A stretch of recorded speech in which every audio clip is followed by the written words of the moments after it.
Ahoy there, YouTube! I'm back again for another episode of Behind the Corner, where I take you behind the scenes of running the YouTube board game channel that I run, Bauer's Game Corner. And today we're going to start a new series called Re-Review, where I take a look at some of my older videos and really analyze them and take a look at what I did well, what I did not do well. And then finally, at the end of this, I'm actually going to show you all the behind-the-scenes stuff I'm going to do to make this video something that I will never ever have to look at again. Like, when I get done with this video, I hopefully will never have to update anything on the Bacchus review ever again. So let's get to it. My first ever review, this is going to be bad. The Bacchus review. This is from Eagle Griffin Games, 695 views. Let's check it out. Oh. Ahoy there, YouTube. I'm here today to review Alex Zucchini's card game Bacchus by Griffin Games. When I got to throw a party, ...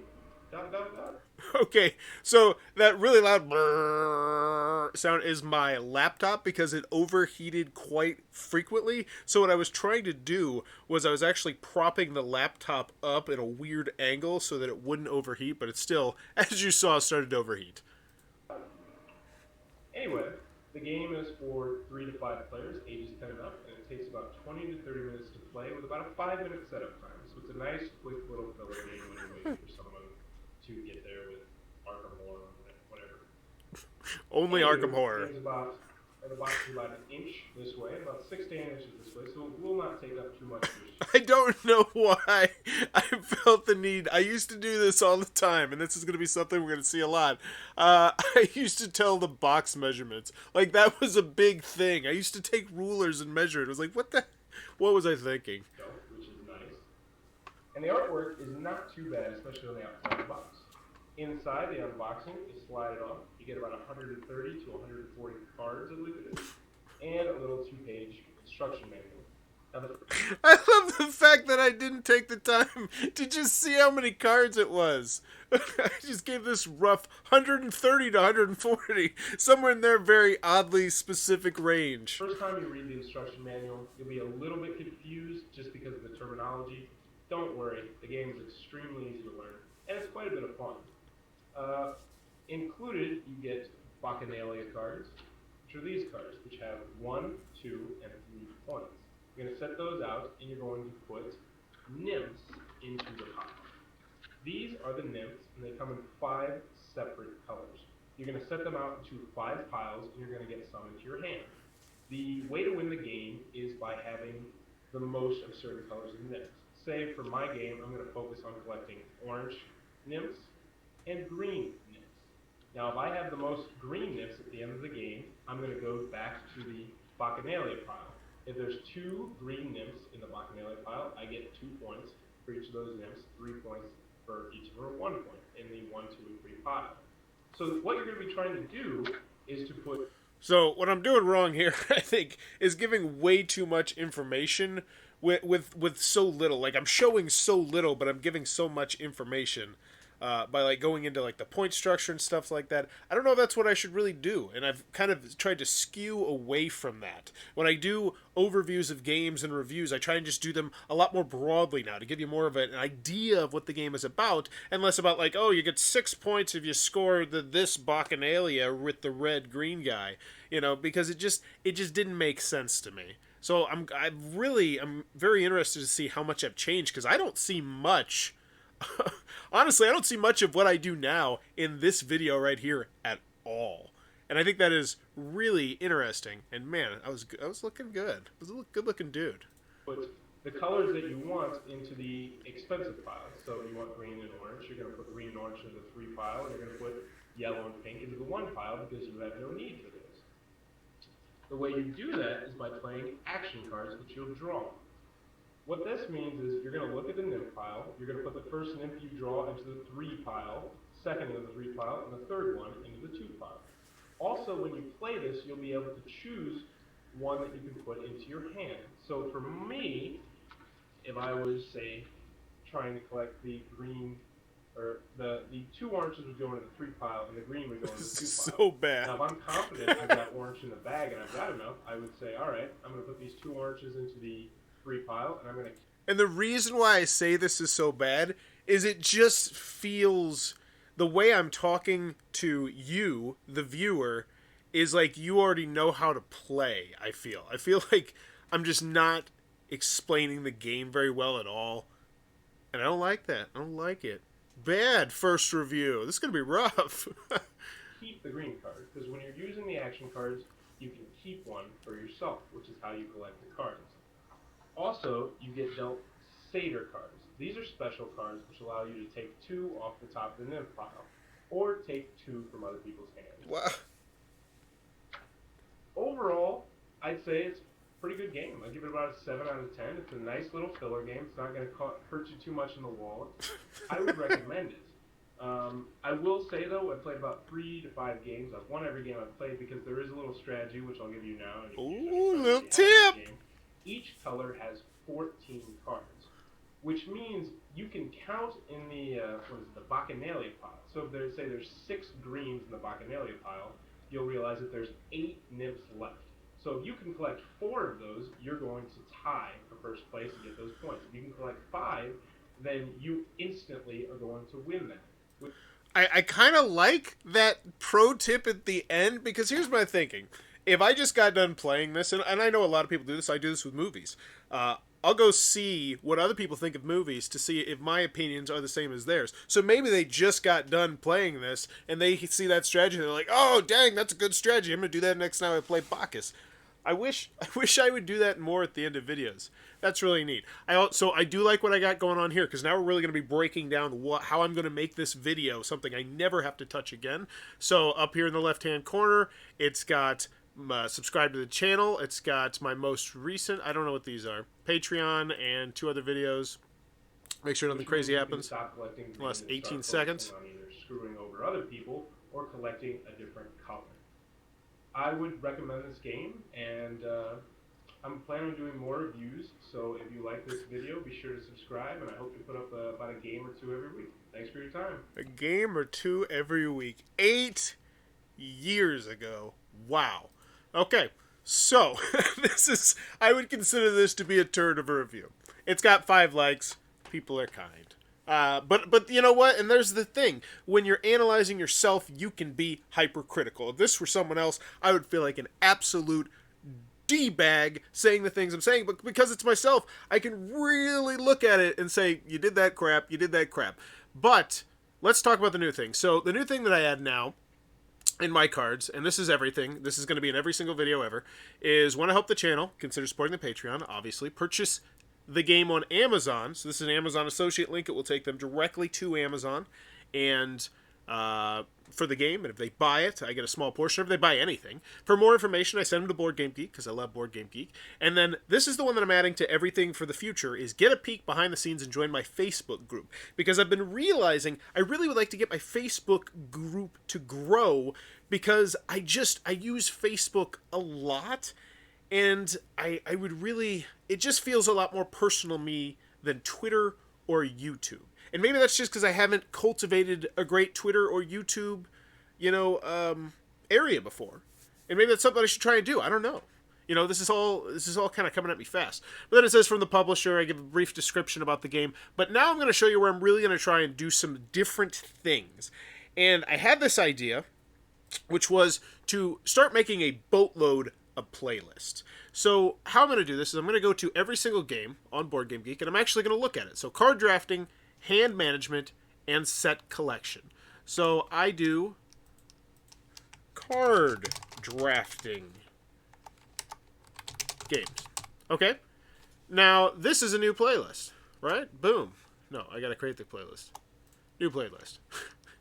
So, card drafting games, and I now create that. That is public, and this is now listed in that category. That's not saying that I like the game or that I dislike the game, because what I've kind of come to the conclusion to is that if I can get my list, my playlist very strong, because I actually did a yearly analysis of how I've been doing as a channel, and I realized my playlist game is weak. It is so weak, and I think I've stepped up my tag game, as you saw in some of the previous episodes, but now I'm going to try and step up my my playlist game. So we got card drafting games. What was it? Hand management, and set collection. So we're going to create a new playlist. Hand management games. Because maybe you really like hand management games.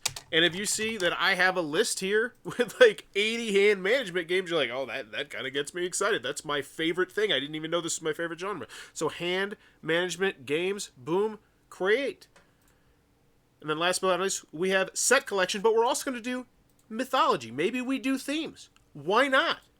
People like to sort things by themes. I like a pirate theme list. Also, if I make future lists in the future, which would imply, yeah, you get that. If I make lists in the future, when I want to do like my top 10 pirate games, it's like I go to this list of all these pirate games I remember, and I'm like, oh yeah, I remember this game and this game and this game, and it makes it way easier to do those lists. And those lists are very popular.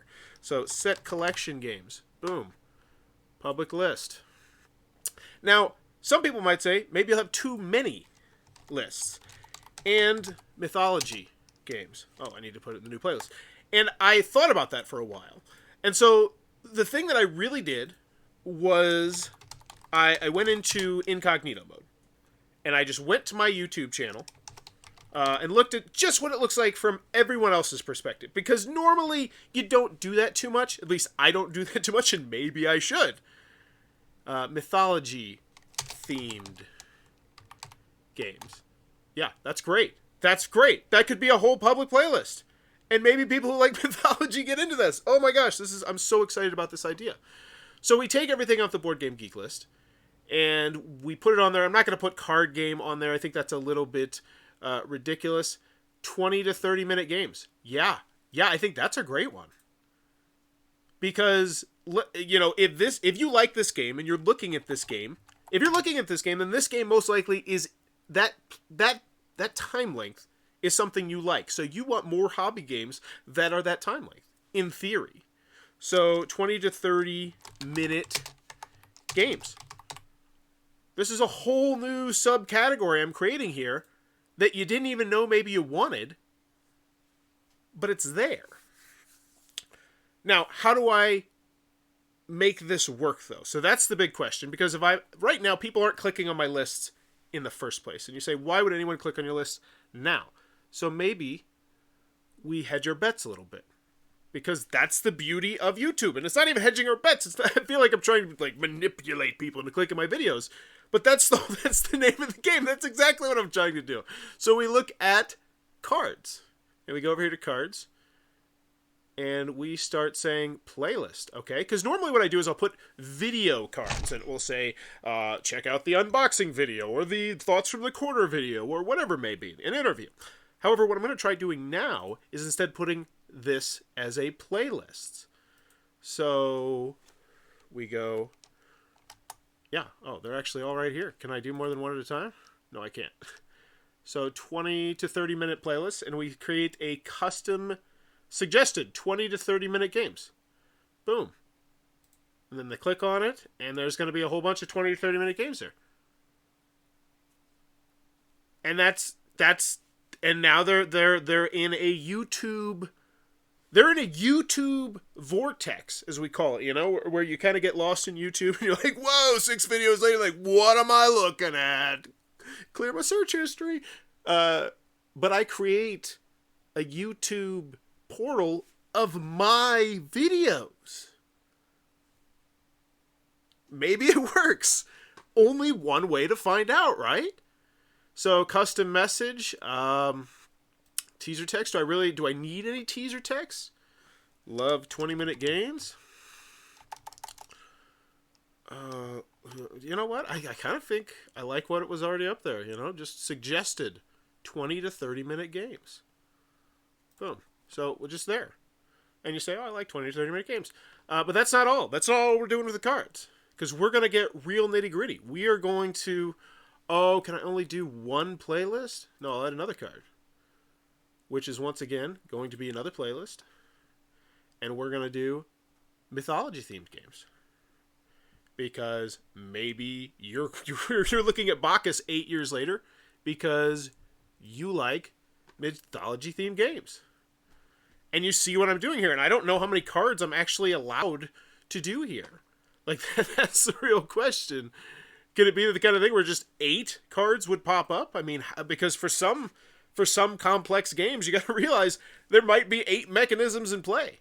So let's do card drafting. I know a lot of people like card drafting, so I'll do that, and I can just do it real quick. Nice. So add another one. Card drafting. Should I have been doing this the whole time? I obviously should have been doing this the whole time. This is the kind of things I learn on Behind the Corner. Wow. I am so excited for this idea right now. So that's pretty much, I think, all I'm going to be doing. So at this point, we got... I'm going to add some new playlists, but I'll talk about that in a future episode. Categorize on Board Game Geek. Oh, that's the other thing. I'm going to go back to Board Game Geek, and this is something that I really want to do, and I'm going to make sure it is in my collection of previously owned games. That's exactly where I want it to be, and I rated it a 7 out of 10. Because what I would like to do is really look at Board Game Geek and use it more as a tool. But in order to use it as a tool, I need to be inputting more information into the Board Game Geek system. And that's why, actually, starting next year, I plan on... I hate that. I'm really nervous about this, even announcing this, because I don't even want to... writing down every single board game. I'm actually going to use the BGG Stats app, and I'm not going to miss any board games with any people at any point. It's an insanely lofty goal. It'll probably be done in about 1 week, because I'll forget something. But that is the goal. So we've put our 5 in, I believe, right? We have... I hope we have them. 1, 2, 3, 4... Oh, which one did I miss? 20 to 30 minutes. Mythology-themed games.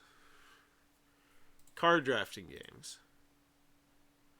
Hand management games. So it's the set collection, right? It was a set collection one. Yes, it was a set collection one. And if you're to this point in the video, I would assume that creating YouTube content is something that you would potentially be interested in. And I would absolutely say you should try it. You should totally run with it and try it for yourself. Because, look at this. You just watched this video. I'll look at some of the tags right here, and we'll actually break that down. But this is what it started with. And now, look at this! You know what I'm saying? But it's grown substantially. And maybe you put way more effort into it than I put back then when I thought the tags sexy and hot were good. I didn't know how to tag back then, so I just was like, whoa, people type in sexy, maybe they'll find my Bacchus card game review. Oh, that's silly. So we'll do the tag game real quick, and then I think that is the last thing I'm actually going to do with this, because I got the 20 to 30 minute time limit. And I don't think there's anything else here that I really want to do. 3 to 5 players. 3 to 5 players. Oh, that's actually a good one, too. That's a very solid one. I was going to say doing the weight, but it could get way too specific. But you know what? Maybe I want to get way too specific. Maybe. But then it changes, too. And it changes, and I don't want to do that. I don't want to deal with that. I don't want to do the age, either, because the age is all willy-nilly. But maybe I should. Actually, it's not a bad idea. It's not a bad idea. The more information... Yes, I will, because I am going to make Bauer's Game Corner my job one day. That is the goal, and the only way that is going to happen is if I put in the extra work. This right here is the extra work. 3 to 5 player games. There you go, because if you love that oddly specific player count, you are absolutely gonna go gaga for this. And I'm not even joking there. Like, I'm not. Like, if you routinely hit 3 to 5 every single game night, it's like, I just only want to look at games that are 3 to 5 players. This could potentially be something that people would really want to use. Oh, you only have 5 cards. All right, so that's where things get interesting. So I'm just going to have to pick 5 random cards. And that should be fine as long as I do the playlist right. Right? I don't know. Yeah, because you're still going to have these massive playlists, and as long as I tag playlists from time to time, it should work out, I think. We'll find out in the future. In a future episode! So, we'll get to the tag game in a second. 3 to 5 players, 20 to 30 minutes to play, and that's it. Because I don't want anything else. All right, let's go. Oh, do I do the publishers? That's a different question. Publishers, that's an interesting one. I don't want to go to designers. That's way too specific. Or maybe I do designers too. No, because that would take up one of the cards, and I don't want to take up one of the cards. Eagle Griffin Games, yes, I think publishers should get their own playlist because that seems like a totally professional thing to do. And it also makes it so that if a publisher is ever trying to look at who has covered their content and who they like covering their content, maybe they locate say, oh, Forrest has covered 17 Eagle Griffin games. You know? Maybe that's how it plays out. Who knows? Oh, and there's a stupid little dash between there. I hate dashes. So, Eagle Griffin Games, create that playlist. Wow, this is going to take so long every single time. And I told my wife about this. I told her that I was planning on doing this. And she said it was an absolutely insane endeavor. And it would take you quite literally thousands of hours. And we talked about that, how it's going to take thousands of hours. And she is totally right. So I feel like I should get rid of, great family games, gameplay videos. You know what? I will come to all this when we get there. But I just created a whole boatload of playlists for Bacchus. And I can tell you right now, after I mess with these tags, I don't think I'm ever going to have to mess with Bacchus again. So let's see what we got. Bacchus card game, obviously. I have already done that one. How about Bacchus card game, all one word? That's a good one. We got one. What is the Bacchus game? What is the Bacchus card game? All right, and luckily with TubeBuddy, we just click game, get rid of that, and it should update these and see where we are on the YouTube search metrics. We're number 1 on the Bacchus card game. Anybody types in the Bacchus card game, we are number 1. And this is really something that I was kind of thinking about pretty interesting, which is that at this point, I'm probably going to be number 1 on that search engine for the Bacchus card game forever. Like, I don't think anyone is ever going to just come out and just be like, boom, new Bacchus card game review from like a big channel. And but you never know. You never know. Because it could be like a throwback retro thing. You know what? I take that back. Dice Tower would totally do it one day. But still, I'll be number 2. And all because I put in these tags. So we review Bacchus. I'll try and do a couple more. But there you go. That is pretty much it. I think I am done with anything of pretty much that much interest that I've talked about. But let me know what you think about this very different, very unique segment where I go behind the scenes and show you exactly what you do when you're running a board game YouTube channel, or what in theory you should be doing. At least I think what I should be doing. But let me know what you think about this segment in the comments down below. And as always, thanks for your time, YouTube. I was about to hit save to end it, but actually I just needed to stop recording.